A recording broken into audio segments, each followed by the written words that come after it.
Zoom recently added the option to use your presentation slides as a virtual background, and there are lots of ways that you can use this in the classroom. This is a great way to get a green screen effect where you can superimpose yourself over a background without actually having to have a full green screen setup. Even if your school doesn't use Zoom for live synchronous teaching, you could still use this feature to make your own teaching videos. Just start a meeting with yourself, press record, and away you go. I'm Katie from Midnight Music, and in today's video, I'll show you how you can make your own green screen effect videos in Zoom. Before we get started, there are a few important things you need to know. You must be using Zoom version 5.2.0 or higher to access this feature. This feature is available for Mac or Windows OS, and your computer needs to meet the system requirements for virtual backgrounds. If you have a Chromebook or you're using Zoom on an iPad or smartphone, you won't be able to use this feature. It's important to know that if you want to use this feature in a live synchronous lesson, the students also need to have version 5.2 or later in order to view you in front of your slides. If they're on an earlier version of Zoom, they'll see your slides only, but not your presenter video over the top. Lastly, if you have any embedded video or audio files in your slides, they won't play once you're displaying them using the virtual background method.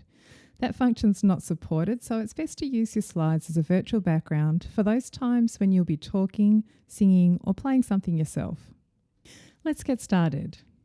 You need to have your slides in a PowerPoint file or a keynote file format, and that file needs to live locally on your computer's hard drive.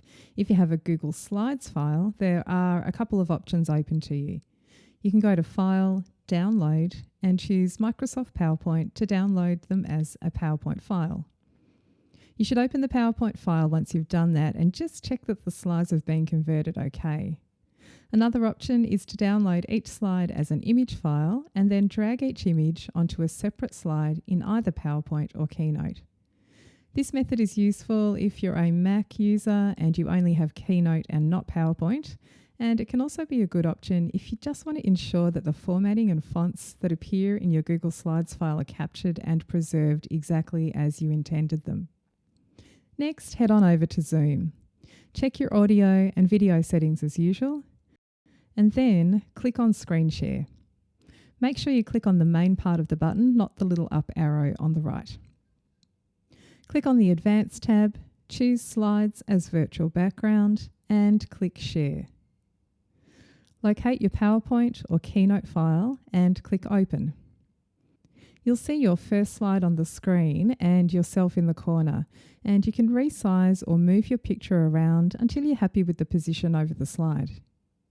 You can be big on the screen if you want, or small and off to the side. It's really up to you. Now, if you're going to use this effect in a live synchronous lesson with your students, it's best to check your position with the slides ahead of class so that you're ready when you hit the screen share button during the lesson itself. If you're going to be making a pre-recorded video, you can take your time getting set up and then click the record button when you're ready. For presentations with more than one slide, you can use the arrows here to go back and forth.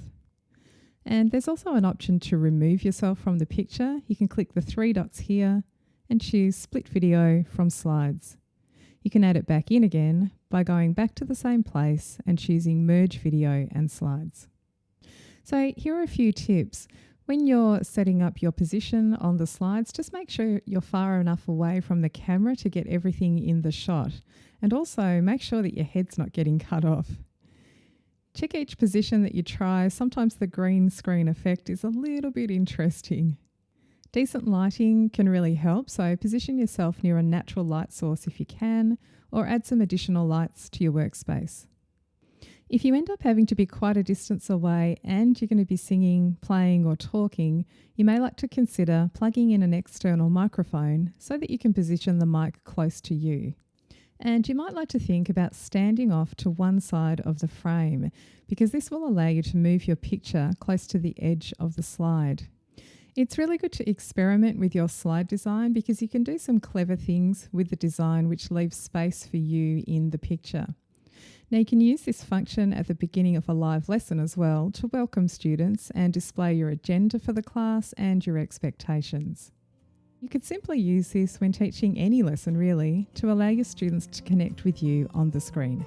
If you found these tips useful, please share this with your teacher friends, hit the like button and subscribe to my channel so you don't miss future videos.